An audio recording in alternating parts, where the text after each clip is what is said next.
In this video, I'll be showing you how to back up and restore your Niagara Launcher app settings. This way, after you've done all your customizations, you can apply the same settings on another device.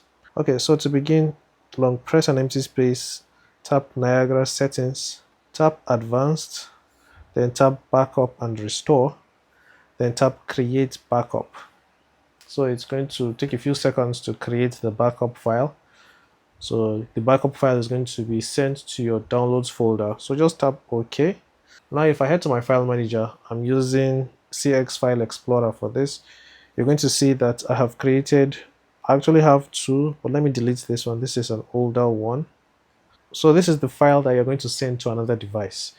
They can place it anywhere, but ideally they should place it in the downloads folder.